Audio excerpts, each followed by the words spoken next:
Oh. Oh. Uh-huh. Huh? Oh! I'm a dancer, and I'm a traveler. And wherever I go, I experience the world one dance at a time. I'm Mickela Mallozzi, and this is Bare Feet in NYC. Bare Feet is supported in part by Bloomberg Connects gives you a way to experience the arts from your mobile phone. You can explore hundreds of cultural organizations from around the world, anytime, anywhere. Learn more at bloombergconnects.org or wherever you find your apps. For over 100 years, the bright lights of Broadway have been paving the way for theater, music, dance, and film here in New York City and around the world. From the late 19th century to the Great Depression, classic art forms like vaudeville and burlesque got their start here, influencing the performing arts through the decades, evolving into today's pop culture icons via its musicals and dramatic plays. On this Bare Feet in NYC adventure, I explore the history of Broadway and this part of the city that truly never sleeps. In 1890, the theater district ran on Broadway from Union Square at 14th Street to Herald Square 34th Street and was nicknamed the Great White Way because it was one of the first neighborhoods to have electrically illuminated streets in America. At the turn of the century, more theaters made their way north to what we know as the theater district today, between 42nd and 53rd Streets.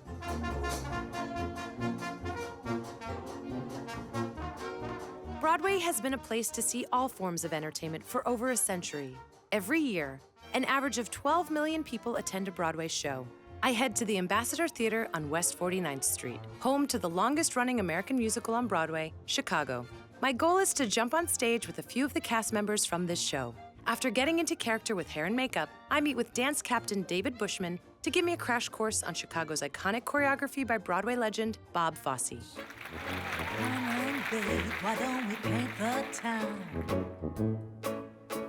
And all that jazz. This is David Bushman. He is the dance captain for Chicago. And if you couldn't tell, I don't look like this every day. You look like actually one of the Fosse girls up here. Okay, good. That was what I wanted. When I see a Fosse show, it's the nuances, not those giant movements. It's that little subtlety that catches your eye. And to me... And it's sustained. Yes. And it's funny, it's witty, and it's because of the way the movement is done. Right.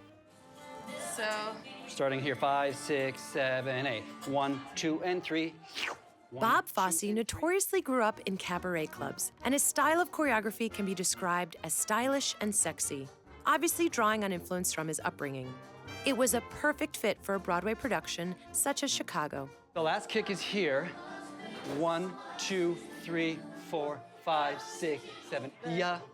Da da da da. Ha. Ba ba ba ba. Bye bye. Mama, mama, mama, mama, mama, mama.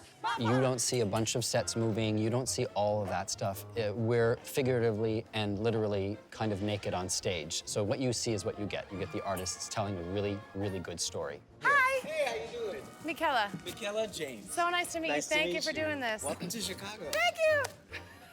I'm so excited. Fall. Kick the foot out. Step. Groucho walks. Ha.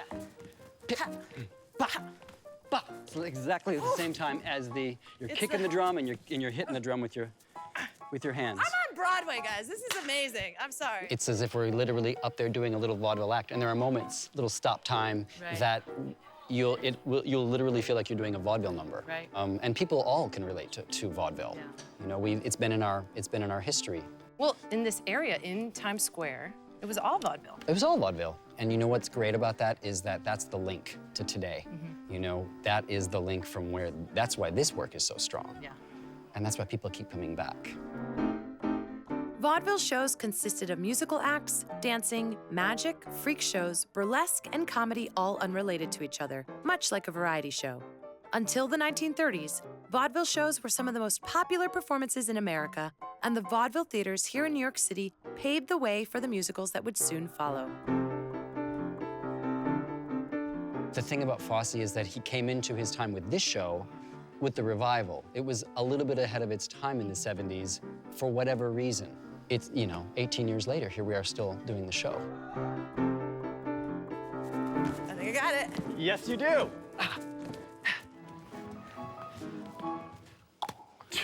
1, 2. 1, 2. Look at my baby. And me. Yes! Thank you so much. Oh my God. Thank you so much. Next stop, I head to Sardi's on West 44th Street, a Broadway star favorite and New York institution for almost 90 years. Hi, how are you, Mickela? Hi, Johnny. Nice to meet Nice you. to meet you. Tell us a little bit about Sardi's. Why are there all these caricatures everywhere? It was a confluence of things. Mr. Sardi, when he came to the United States from Italy, he couldn't afford the trip, so he went to Paris and worked in Paris for a little while to save extra money to come here. He worked at a restaurant called Joselli's. Joselli's had rough sketches of the different Parisian artists.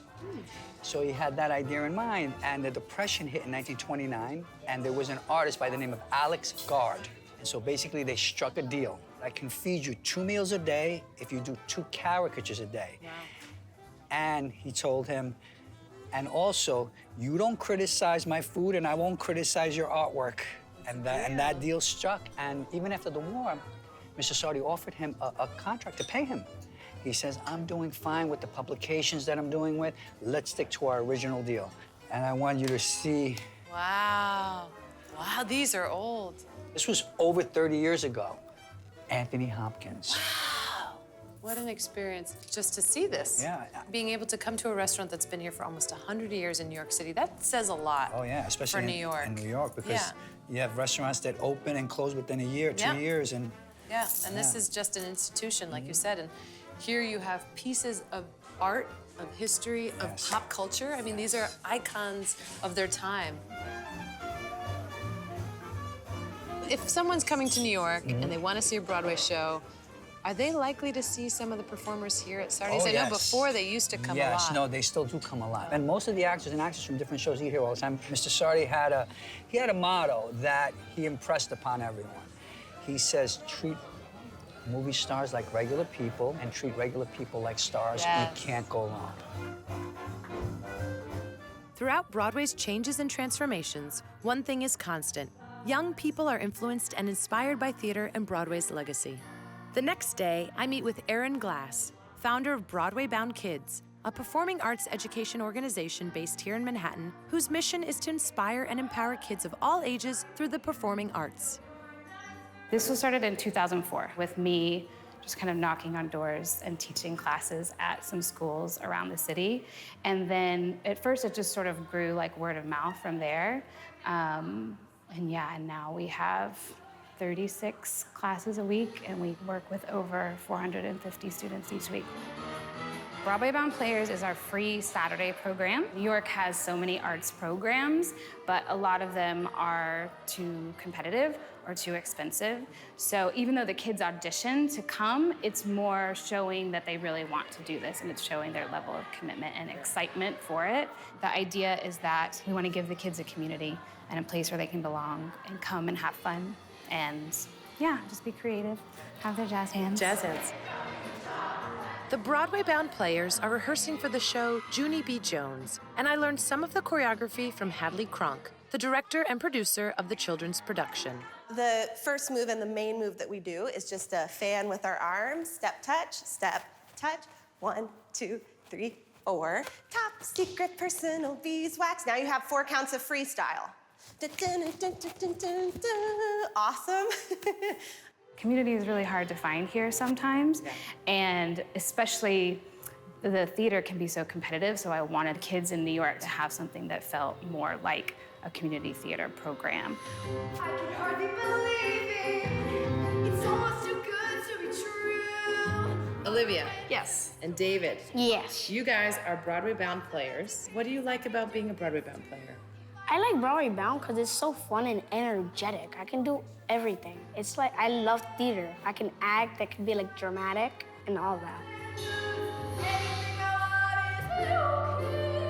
And Olivia, what's your favorite? The community of Broadway Bound Players, because it's like I have an odd family of 19 other 20 brothers and sisters that I'm not actually related to. A friend of mine who's also in the show, she did a play before me when she was in 4th grade, and I heard about it, and then I did Shrek this past summer, and I've just been here since.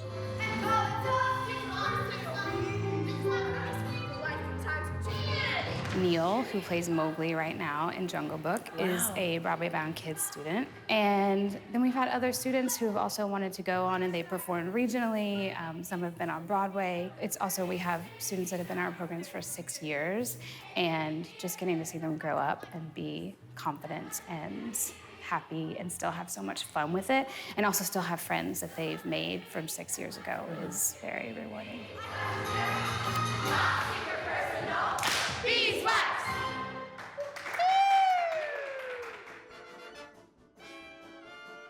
Becoming a Broadway star is a lifelong dream for many young people. So I'm back in the theater district to get a quick behind-the-scenes look at what makes performing in a Broadway show so spectacular. I head to the New Amsterdam Theater on 42nd Street to check out the prop room for some of Disney's Broadway shows. The Disney Prop Room is home to iconic sets, costumes, and props from the award-winning Broadway adaptations of their animated films, including The Little Mermaid, Beauty and the Beast, and The Lion King. Can I become Ariel for a minute? Oh, I'm Ariel. Oh. This is a $7,000 mask that I'm holding. And it's a lot of fun. But remember, 2 hands when you touch Lion King pieces. My next stop is to take a Cardio Tap NYC class, a high-energy workout inspired by Broadway's most iconic form of dance, tap. Tap dancing has been a staple to classic Broadway musicals, and this class draws its influence from the nostalgia of the Ziegfeld Follies, chorus girls, and a little strength training thrown in the mix. And 1, and 2, and 3, and 4. Hop it, slap it, slap it, jump it. I took 1 semester of tap class in college, and I loved it. I grew up around it. My mother tap danced, not professionally, just as a hobby, and it was always the most fun thing to do. So when I saw that there was a way to get a workout without torturing myself on the treadmill or lifting weights, I signed up right away. It seems like a lot of the people that take the class are either aspiring musical theater performers on Broadway, or they do musical theater and it's kind of to keep up their chops, or just people who love theater. It's like a fun family in a way. We're all here to sweat, to exercise. We all have pretty much kind of a common core interest by taking this class, so it's nice. It's just like a community, I guess is a good way to put it. I mean, just the fact of, like I said, not having tap shoes on for 10 years, I thought there's no way I'm gonna remember a thing. But I mean, 10 minutes into my first class, like a year and a half ago, and it was just right back.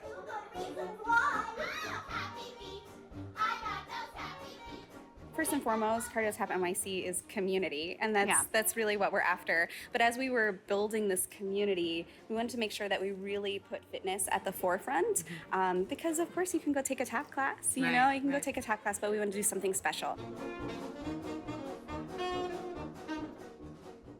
Last step, you're gonna push your arms up, light on the toes. You have 8 to the right, 4 flat ball sheets with a flat back. We've been able to still keep with some traditional steps, like time steps, all these things that people love and know, or can pick up easily. Like, we try to keep it really basic so it doesn't have to be torture. You know, it can be a good time. There's nothing more fun than, at least for me, creating sounds with my feet. I've been like tap my whole life, so we're a good marriage.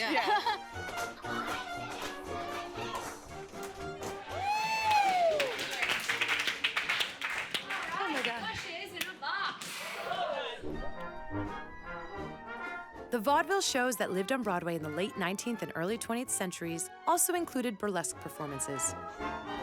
Burlesque was simply theatrical parody and humor, and by the early 20th century, exotic dances were brought in, including the striptease that we associate with the performance art today.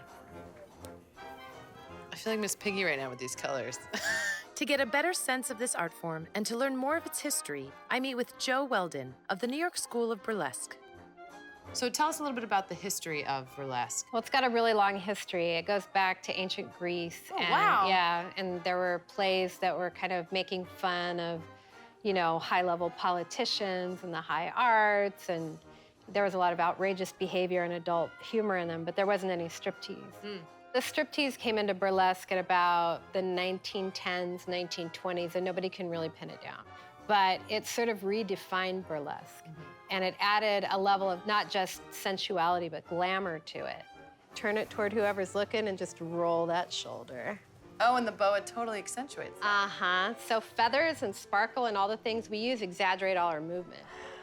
I love how you use the boa and all these props as something to tell the story. Exaggerating things has always been part of burlesque. So they exaggerated their femininity, and they exaggerated their glamour, and they exaggerated their sexuality, and had a sense of humor and mischief about it. Yeah. Bring them up over your head, bring your wrists together, and then open them up the way you did behind your back. Beautiful, yes. Burlesque is about flirting and about teasing and about seducing. Just, you know, a roll of the shoulder, maybe a wink. Maybe you just fling the tail of your boa at him to let him know you're interested. That feeling of connection, and it's more playful and more mischievous. Is that right? Do I shake everything? Move either the fans or your body. Oh, wait. I'm trying. This doesn't need to be quite that close. Like this? Yay! Yay! Beautiful! Yay! The feathers will... It's a clam. Yay! One of Joe Weldon's students has now become a prominent figure in the burlesque scene here in New York and worldwide, Hazel Honeysuckle. Like a day in the life of a burlesque dancer, what does that entail? At home, I work on my costumes. I'm constantly unpacking and repacking my gig bag, you know, lots of costumes to keep organized. And then I make most of my own costumes. This is the skirt that I made for when I danced for the Alice and Olivia event. Yeah, and you do all the beadwork. You know, they're not just costumes, they're props. And they also affect your choreography a lot. You always want to find something a little unique. Maybe this skirt comes off in a way that nobody was expecting, and that's always a great little thing to add to an act. So you have to think of your choreography as you're making your piece, too. Yeah, Wow. yeah. Like this, I made this skirt, and it's got a drawstring in it, so that when I pull the drawstring, the skirt opens. Oh, it's like a curtain. Yeah. That's so cool. Yeah, I even used little curtain rings.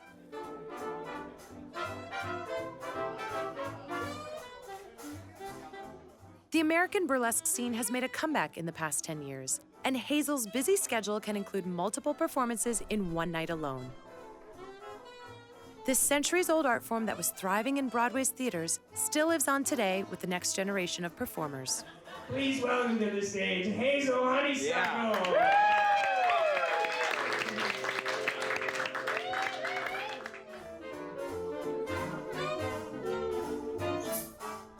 On my last stop, I meet with dancer Jackie Kovis, third-generation tapper, or hoofer as old schoolers would like to call it. Jackie's grandmother was a hoofer, and so was her mother Pam, who started a group called the Honey Taps in the 1980s. Jackie has continued her mother's legacy of performing the nostalgic dance numbers of flappers from the Roaring '20s to the chorus girls of the 1930s and 40s who used to grace Broadway's stages. My mission is to transform into one of the lovely Honey Taps in just a matter of hours. I got those 10 little tapping toes. When we first did the first gig that involved the 1920s style, Jackie was 2 years old. Oh my gosh. And I had a jump. No wonder it's in your blood. Yeah. I mean, I've you been just- around it forever. Pam, this is your choreography. Well, the first half is a glorified shim sham. And the shim sham is a really old-time, standard 4-step routine that all tap dancers know how to do. Okay, so our break So, is... uh-huh. And let's speed her up. Good. Hold. You need a honey tap voice. Right, I heard it's much higher It's than... a high I pitch. have a pretty low voice. So usually I talk like this.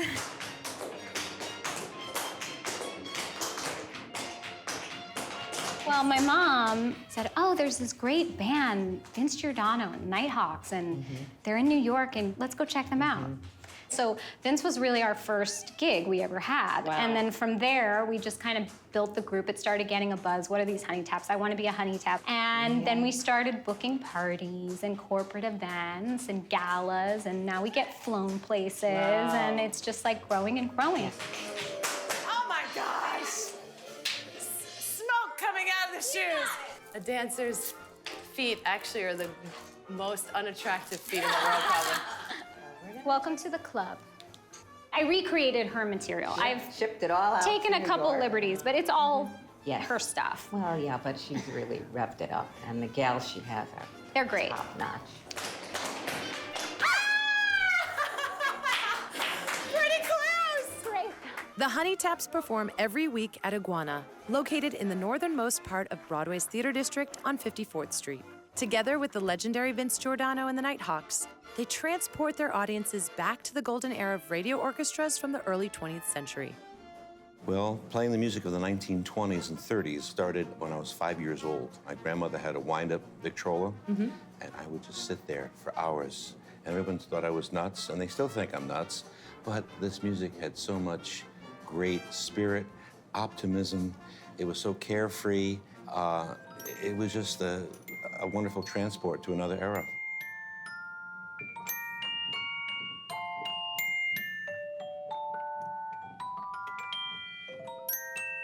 People come here, they are, like you said, transported into a different time. I mean, I see a metal bass behind you. Yeah. We have a giant tuba. There's a baritone sax. What is that? No, it's a bass saxophone.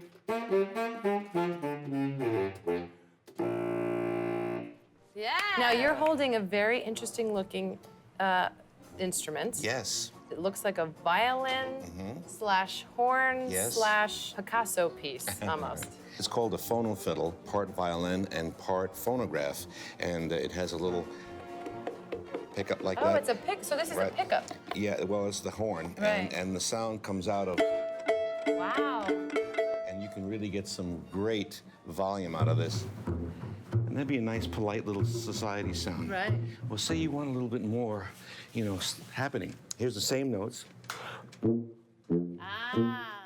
I am so excited that I'm going to be dancing Yes. to live music. That is such a unique privilege to be able to do that. All right. And especially with someone who's so world-renowned, this is going to be amazing. Well, thank you. Thank you, and I'll You're see welcome.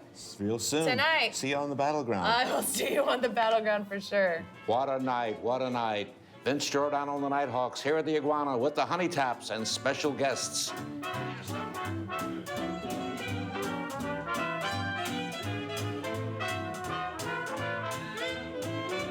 So we are backstage with the Honey Taps. I am being transformed into one of these beautiful dancers. It's okay. Beauty is pain.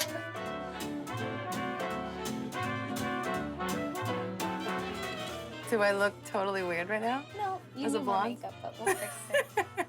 Turn around and let me see. You're so sweet. You need more makeup. Show is starting. Show is starting. We're almost ready. Is it good in front? We are almost ready. The show is started. I have my eyelashes to put on, the last step, and then I'll see you on the dance floor. As Sexy Honey Tap.